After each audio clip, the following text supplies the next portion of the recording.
What attracts someone to authoritarian movements?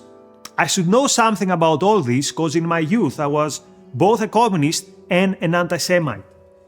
Recently, I read this book, which was written more than half a century ago, The True Believer by Eric Hoffer. It is a study on the personality of people who fell for the appeal of Nazism, of Stalinism, or of religious fundamentalism.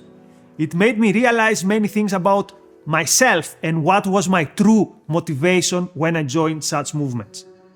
And these are important questions because we live in times where millions of young people are attracted to such destructive ideologies. Take, for example, the phenomenon of groypers, of young men disillusioned with life who join the new fascism and who join anti-Semitism, who follow Nick Fuentes. So let us see what are the main lessons on the character, the soul, the personality traits that make someone ripe to be a follower of an authoritarian movement. It's easy to surrender yourself when you have no self. Why was I so excited to sacrifice myself for communism or the communist youth? Because there wasn't much there to sacrifice. I mean, I didn't have any terms of self-esteem, any sense that my life mattered. So a life that does not matter is a life that is very easy to throw away. It's a life very easy to give away. And actually, let's take it a step further. When you haven't achieved anything in your life, then sacrifice is perhaps the only achievement the only thing that you will ever have to solve for. And therefore, self-sacrifice becomes appealing. Like for once, I'm going to do something. I cannot create something, but I can at least destroy something, even if this something is myself. Just listen to this quote about the person who is susceptible to being a part of these movements. The author calls him the mass man, the man of the masses. The mass man has no friends, for friendship is a relation between individuals. In its place, he substitutes comradeship. By the way, notice how both the fascists and the communists like to use the term comrade. And I always hate this term. I mean, I never called anyone comrade in the communist youth. Because when you call someone comrade, it means they're not anymore their individual self. They become part of the mass. They become interchangeable. Back to the quote. He has feelings rather than thoughts, impulses rather than opinions. And above all, he requires to be led. Remember what we said. Reason and reality are the enemy. Reason is difficult. So thoughts are difficult. Opinions are difficult. But feelings are quite easy. Back to the quote. For such men, leaders are never lacking because they want to be led. Remember, back to the quote. Private property is a material dimension of individuality. Very true. And so must be abolished. And an equality which permits no one to differ essentially from one another is the basis of his morality. End of quote. And Hoffer makes this case that egalitarianism is very appealing when you want to lose yourself in the group because you don't want to stand out. You have nothing to show for yourself. So it becomes easier for everyone to be equal because then you can be anonymous. Then your nothingness is the norm.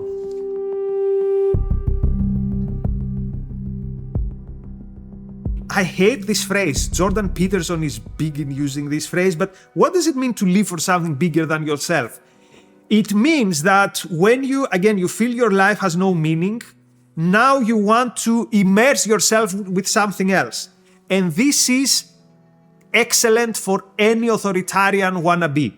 They can smell in the air people of low self-esteem, people who don't think they're worth of anything. And then they tell you, come with us, you are worthless, but if we put 100 worthless people together, 10,000 worthless people together, now suddenly your worthlessness adds up to something.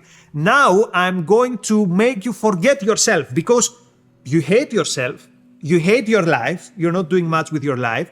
So now we're going to immerse this empty life and give it to the surface of something else. You don't really know exactly what this something else is, but it doesn't matter. The important thing is that it is not your life. A life that means nothing to you, so throwing it away is no big deal.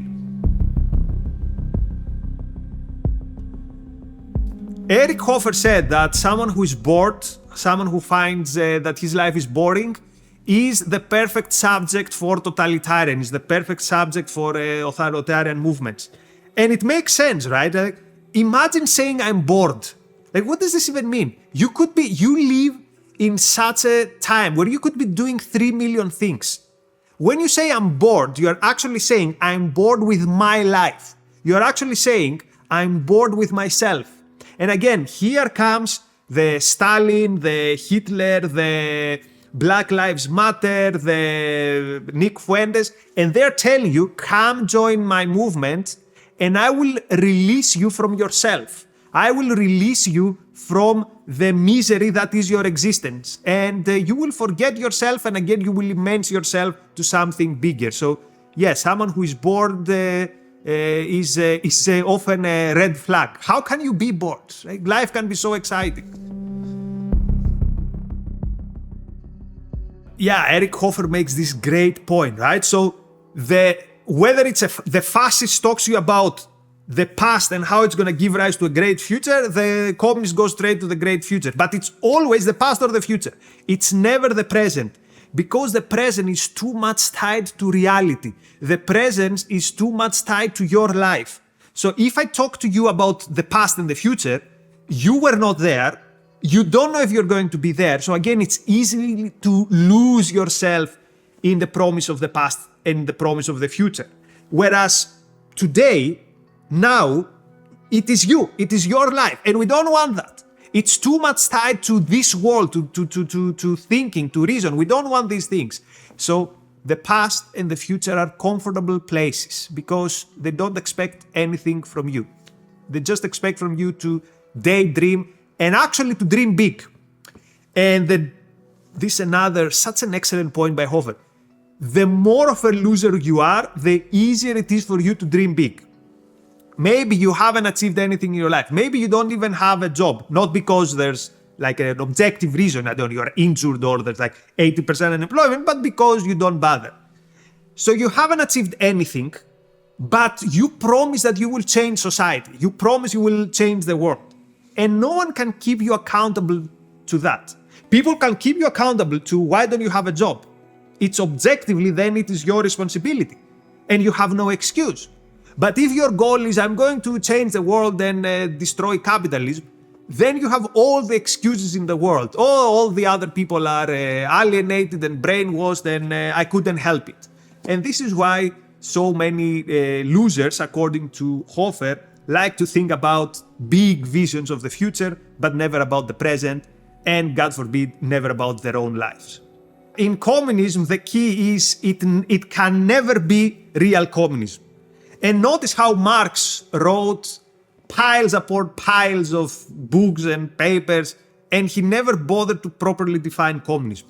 Because when we properly define something, then we are accountable to reality. Then we are accountable to reason. And again, reason and reality are the number one cardinal elements of every collectivist authoritarian movement. So better keep things vague.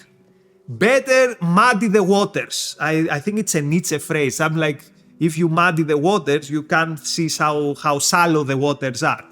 So even when Marx says something very simple, let's say condition determines our consciousness, which obviously means that we are deterministic beings without free will. All the Marxists will say, oh, no, he didn't exactly mean this. Maybe he meant something completely else. Don't take words seriously. Things can mean different things.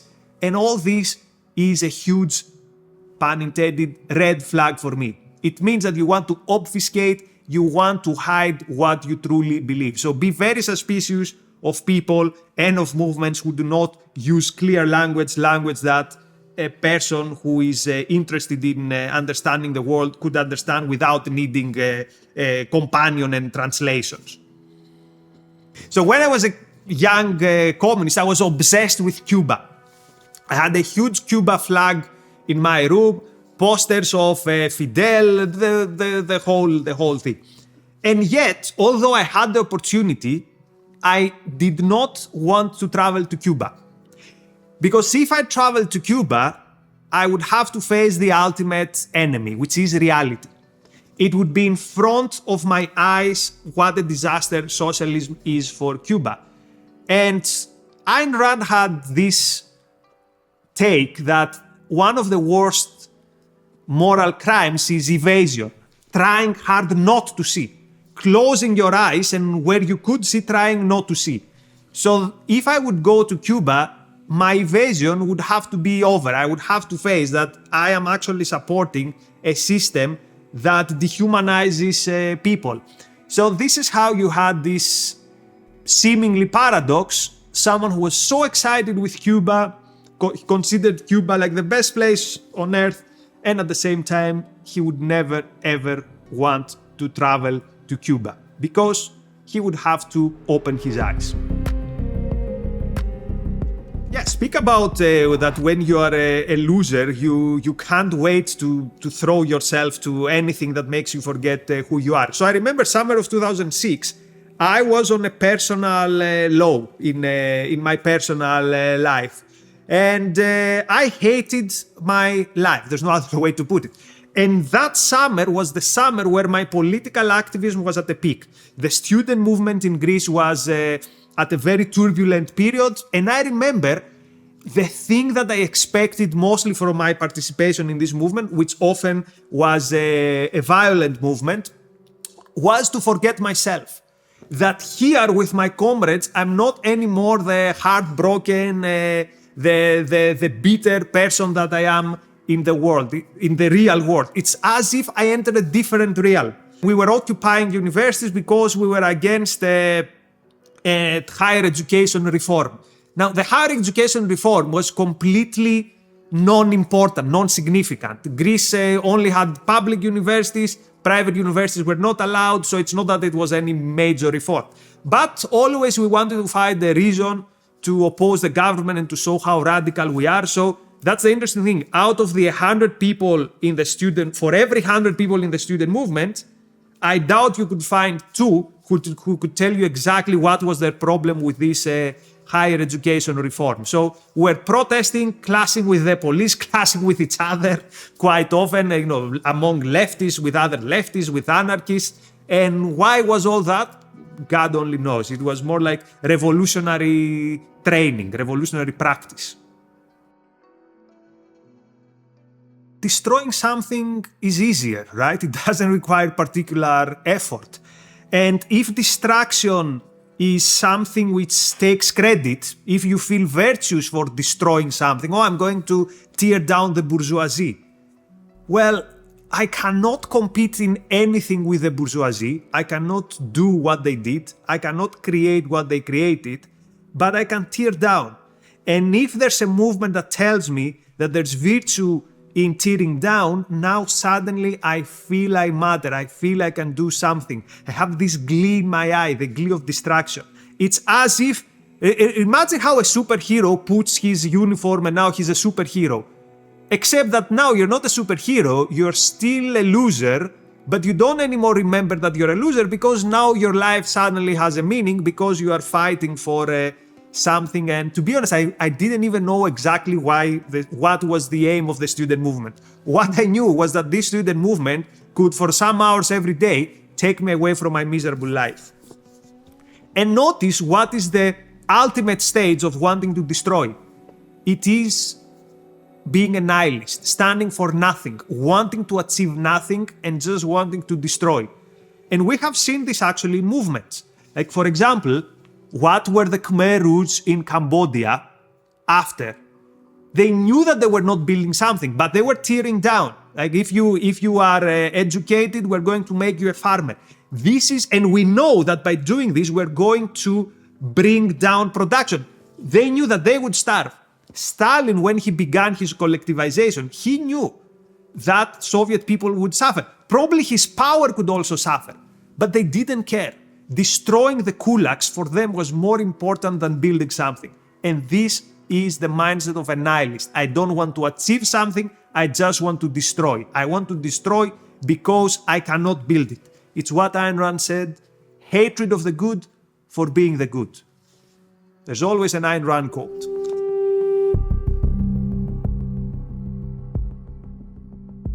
Yeah, Bernie Sanders thinks there are too many deodorants. So this shows something, right? For a leftist or for any totalitarian or tribalist movement, you taking decisions on your life is a burden. You having to decide anything is a burden. So at the end of the day, what is every collectivism, every authoritarianism? It is a plea to someone, please live my life for me. Please tell me how to live. Please tell me what decisions to make. I cannot bear the burden of freedom because freedom is responsibility. And I don't want to have any responsibility. So at the end of the day, this is what tribalism and collectivism is. Fear for the responsibility of freedom. So I always find it fascinating how leftists always say, oh, there's too much choice. It's because too much choice for them means too much responsibility and they don't want that. By the way, this is not only a leftist trait, right? Nazis, one of their tropes about the Weimar Republic is, why do we need all these political parties and all these differences? Wouldn't it be simpler if we all agreed on one thing? And actually, Hoffer makes this claim in the book. So I came up with this thought yesterday while at the pub and I wrote a tweet about it, so I'll just read my tweet rather than try to recreate it. Notice how collectivists, red and brown, always praise suffering. Happiness, you being happy and living your life, is something which is like a kryptonite for collectivists. At the end of the day, happiness is the ultimate expression of individualism. So I ended up not citing myself, but paraphrasing myself. But it's true, right?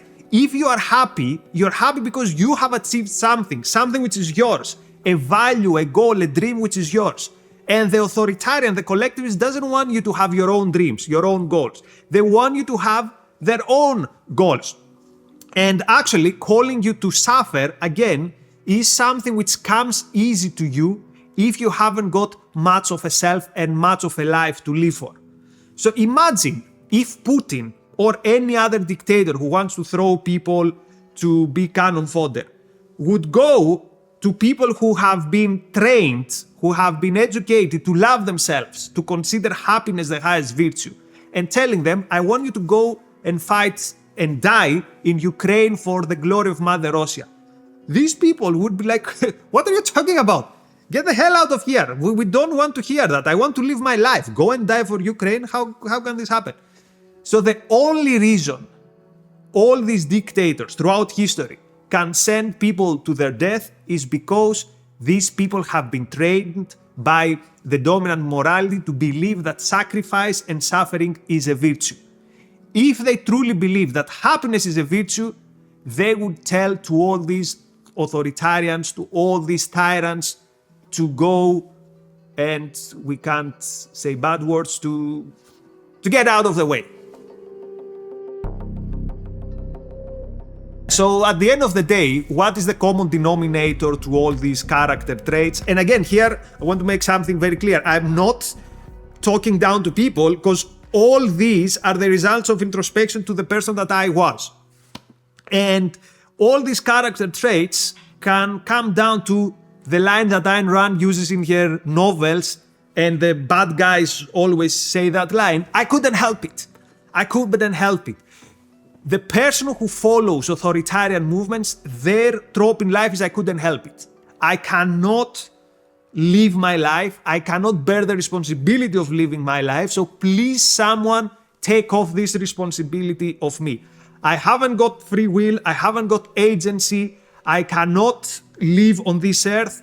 Please stop the earth. I want to get off. Or I remember there was such a graffiti in a wall in Athens when I was a kid, and I found it so, oh yeah, that's like so deep. No, it's not deep. It just means that you're a loser. But here's what these poisonous movements won't tell us. we have free will. We have agency. We can change our predicament. We can change who we are. Our identity is not a prison. Life can be better. And you know what? Forget to live for something bigger than yourself. Make your life so big and great that it's worth living for.